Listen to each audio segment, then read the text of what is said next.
सो अभी क्या है यहाँ पर, the nibs are now ready for milling. अब पिसने के लिए जो निप्स है, अंदर छिलके जो बीज के अंदर का पार्ट है वो रेडी है, हो जाता है। तो अब इतना प्रोसेस होने के बाद, हलिंग मशीन से निकलने के बाद जो बीज अंदर के बीज का भाग होता है वो पिसने के लिए रेडी होता है। अब यहाँ पर आपने देखा था ना क्या क्या होता है हलिंग मशीन में। पहली बात तो वो बीन्स को तोड़ देता है, उसके बाद उसकी जो छिलके उसको सेल्स को उसको बाहर उड़ा देता है, छांट देता है, और जो छोटे और बड़े में अलग अलग बीन्स साइज के अकॉर्डिंग अलग अलग कर देते हैं। अभी जो छटे हुए जो बीज के अंदर का पार्ट है वो अब पिसने के लिए रेडी होता है। The nibs are made of half cacao butter and half cacao solid.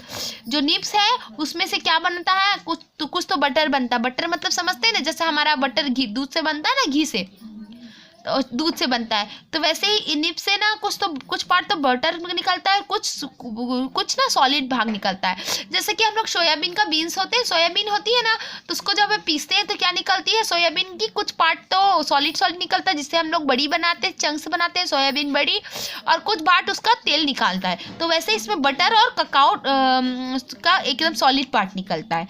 Cacao butter is a vegetable fat, ये एक वेजिटेबल ऑयल की तरह वेजिटेबल फैट है, कंटेन इन दी बीन्स, जो बीन्स में होता है। Milling is a grinding process and heavy metal roller do the job. पीसने के लिए क्या होता है, ग्राइंडर यूज किया जाता है। इस प्रोसेस में हैवी मेटल के हैवी रोलर्स को इस काम के लिए इस्तेमाल किया जाता है। यहाँ पर आप देख सकते हैं, ये है हमारे ग्राइंडिंग मशीन जो कि मिलिंग के लिए यूज की जाती है, ककाओ बीन्स के लिए, ठीक है। Milling turns the nips into a smooth dark stream of liquid chocolate। जो पीसने से के बाद निप्स जो होते हैं, जो अंदर के जो बीज के अंदर का निप्स होता है जिसको बोलते हैं, वो कैसा बदलता है, पीसने के बाद स्मूथ होता है, चिकना चिकना हो जाता है, डार्क कलर का लिक्विड चॉकलेट बन जाता है, डार्क कलर का चिकना चिकना लिक्विड चॉकलेट बन जाता है। अब आगे देखते हैं क्या होता है।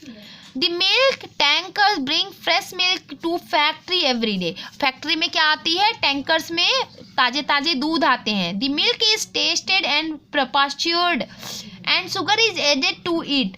तो जो दूध है उसको टेस्ट किया जाता है, पाश्चुरीकरण किया जाता है। पाश्चुरीकरण मतलब जितना उबालना, जो हम लोग घर में उबालते हैं उसको भी पाश्चुरीकरण कहते हैं, पाश्चुरेशन कहते हैं।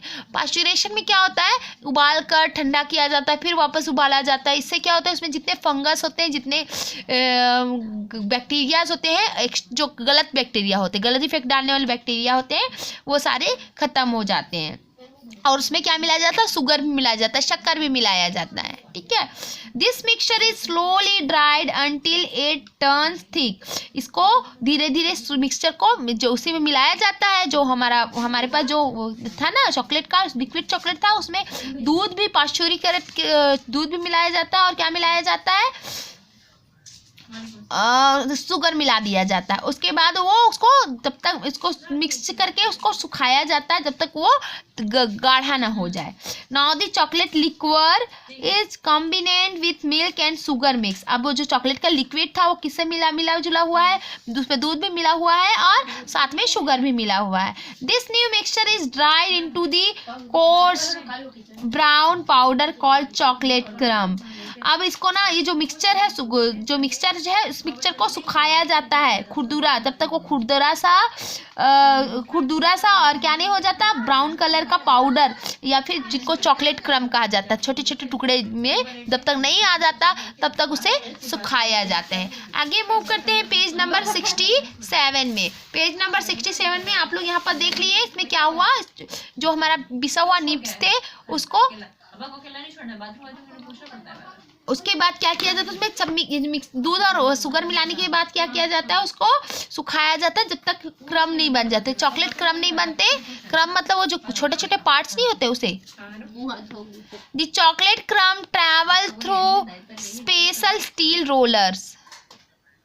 जो चॉकलेट की क्रम है उनको किसमें, स्टील के रोलर के अंदर घुमाया जाता है। Specific quantity of cacao butter is added to the mixture.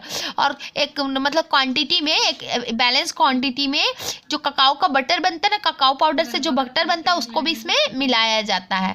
The steel roller grind the mixture making the smoother. और जो स्टील के रोलर होते हैं, ये जैसा कि आप पिक्चर में देख रहे हैं, इसमें ग्राइंड किया जाता है मिक्सचर को, जिससे जिससे वो स्मूथ बन जाता है, चिकना हो जाता है। The crumb become a thick liquid called chocolate paste. और जो क्रम्ब है, जो छोटे छोटे चॉकलेट के टुकड़े थे, वो क्रम्ब थे, वो क्या बन जाते हैं, मिक्स होकर के चॉकलेट पेस्ट बन जाते हैं। गाढ़े गाढ़ा लिक्विड बन जाता है और चॉकलेट क्रम्ब बन जाता है।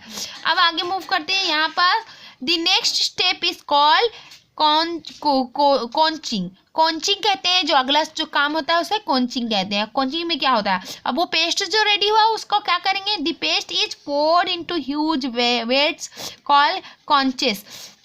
और जो पेस्ट होता है उसको किस में डाला जाता है, बड़े बड़े टंकियों में डाला जाता है, जिसको कॉन्च कहा जाता है। क्या कहा जाता है, कॉन्च कहा जाता है। Once inside the conche large granite roller smooth out crumb और lump to the smooth paste.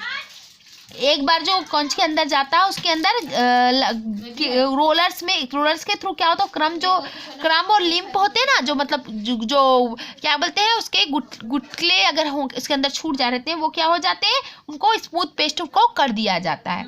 अब क्या है, उसमें बटर मिलाया जाता है, तो उसकी वजह से कभी कभी आप लोगों ने देखा, मम्मी से पूछना, कभी कभी अगर अच्छे से मिक्स नहीं करोगे ना कोई भी बटर या ऑयल फैट को किसी भी मतलब किसी भी आटे जैसे चीज़ों में, तो उसमें ना क्या बन जाते हैं, गुठली बन जाती। तो वैसा कुछ गुठली अगर बनी हुई होती है तो उसी में ये जो कॉन्च होता है, कॉन्च में क्या होता है, इस पेस्ट को स्मूथ कर दिया जाता है। This process can take anywhere from 24 to 72 hours to complete. यह जो काम है इसको ये कभी भी 24 घंटे, कितना भी टाइम ले सकता है, 24 घंटे से 72 घंटे तक में कंप्लीट होता है ये काम। Now the paste has the smooth familiar look of the chocolate। अब ये जो पेस्ट है वो कैसा हो जाता है, स्मूथ हो जाता है, चिकना हो जाता है, और जैसे हम चॉकलेट खाते हैं उस टाइप का दिखने लगता है। आगे मूव करते हैं। यहाँ पर आप देख सकते हैं ये पास में कुछ टाइमिंग लगी हुई है, कुछ आपको कुछ बर्तन सा दिख रहा है, इसमें क्या होता है, अभी जो स्मूथ पेस्ट बना है इसको क्या करते हैं, smooth paste from the conches is cooled under a controller temperature to get the right texture and consistency। अब जो स्मूथ पेस्ट में बन गया है ना, तो अब उसको क्या किया जाता है, एक टेम्परेचर, देखिए यहाँ पर घड़ी लगी हुई जिसमें टेम्परेचर को नापा जा सके। टेम्परेचर मतलब कितना गर्मी है, कितना गर्म है, कितना ठंडा है, ऐसा टेम्परेचर नापने वाले कौन से निकालने के बाद कंट्रोलर टेम्परेचर कंट्रोलर के एक बर्तन में उसको, अब उसकी टेक्सचर को, उसकी मतलब स्वाद को बनाए रखने के लिए, उसकी कंसिस्टेंसी, उसकी घने मतलब कितना गाढ़ा रखना है, कितना पतला, इसको ध्यान में रखते हुए उसमें ठंडा किया जाता है। This process is called tempering. ये जो काम है इसे कहते हैं टेम्परिंग। क्या कहते हैं, tempering. The tempering machine stirs the chocolate slowly and repeat the process of heating and cooling. और जो टेम्परिंग मशीन्स है वो क्या करती है, इसको ना चॉकलेट को धीरे धीरे घुमाती है और बार बार गर्म करती है और ठंडा करती है। चॉकलेट देखिए टेम्परेचर के अकॉर्डिंग होता है, मतलब इतना ही गर्म होना चाहिए, इतना ही ठंडा होना चाहिए टाइप का, बार बार ये मशीन जो है टेम्परिंग मशीन करती है। Chocolate that has not been tempered will turn grey and crumbly when it hardens. Chocolate का जो टेम्परिंग करने के बाद वो कैसा हो जाता है, ग्रे कलर का हो जाता है और थोड़ा थोड़ा क्रम्ब हो जाता है। क्रम्ब जैसे मतलब छोटे छोटे जो हार्ड छोटे छोटे टुकड़ों में बन जाता है और जो हार्ड होता है। नट्स लाइक आमंड मतलब थोड़ा सा क्रम्बी मतलब क्रंच जो आता है ना चॉकलेट में, क्रंची सा हो जाता है। अब nuts like almond, peanuts, it is can be mixed into the paste during tempering and adding directly to the mould. अब क्या जो नट्स है ना, जो हम लोग खाते हैं ना चॉकलेट्स में, कभी कभी आप देखते हैं नट्स मिलते हैं, ड्राई फ्रूट्स मिलते हैं ना, तो वो भी इसी टाइम जो कभी कभी टेम्परिंग के टाइम मिला दिया जाता है या उसके बाद मिलाया जाता है मोल्ड करने के time.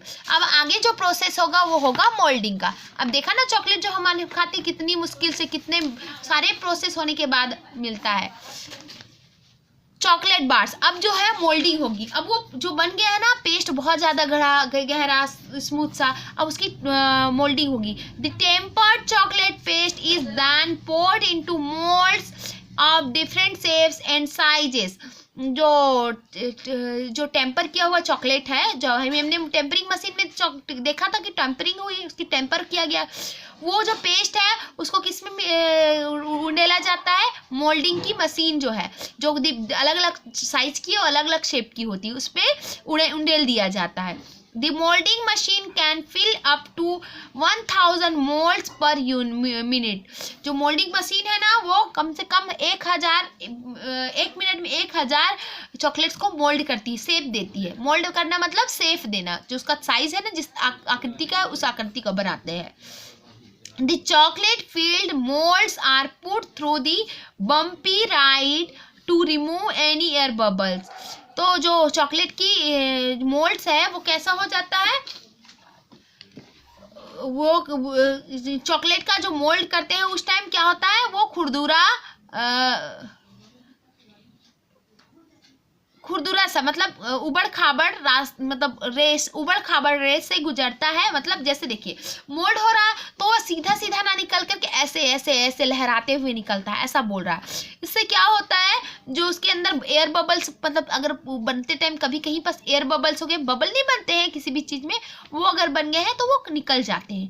When the chocolate settle evenly then it is put through the long cooling tunnel. जब ये सेटल हो जाता है, मतलब इस चिपक एक साइज अपना ले लेता है, अपना शेप ले लेता है, तो उसको कूलिंग टनल, मतलब ठंडा करने, जैसे हमारा फ्रीजर होता है वैसा कूलिंग टनल होता है, उसमें डाल दिया जाता है। Here the liquid chocolate gets gently chilled in the respective molds of different shapes or solid bars। अब यहाँ पर जो है ना, जहाँ पर कूलिंग टनल है वहाँ पर वो अपने असली शेप में आ जाता है, ठंडा ठंडी, जैसे कि हम खाते हैं मोल्ड किया हुआ चॉकलेट, जैसा हम शेप जिस शेप में खाते हैं उसी शेप में, और सॉलिड मतलब एकदम ठोस ठोस जो बार होते हैं चॉकलेट बार, उस शेप में आ जाता है। सो ये था बेटा आप लोगों का ये चैप्टर। मानती हूँ एक दिन में आपको पढ़ा दिया गया, थोड़ा बड़ा लग रहा होगा, इसलिए 3 वीडियो बनाए हैं। आप आराम से 1 बाय 1 ये वीडियोस देखिए और इसके बारे में समझिए, बिकॉज हमारे हाफ ईयरली एग्जाम्स जो है बेटा वो आने वाले हैं। तो हाफ ईयरली एग्जाम्स के लिए हमारे पास कंटेंट थोड़ा बहुत कम था, तो उधर तो हमने बहुत स्लोली पढ़ाया, बिकॉज आपको अच्छे से समझ में आ सके, है ना। लेकिन अभी क्या है, ज़रूरी था आपको थोड़ा सा ज़्यादा पढ़ाना, ताकि क्योंकि आपके ना 1-2 क्लासेस के बाद रिविजन्स करवा के आपके हाफ ईयरली एग्जाम की प्रिपरेशन करवानी है, देन आपको हाफ ईयरली एग्ज़ाम देना है।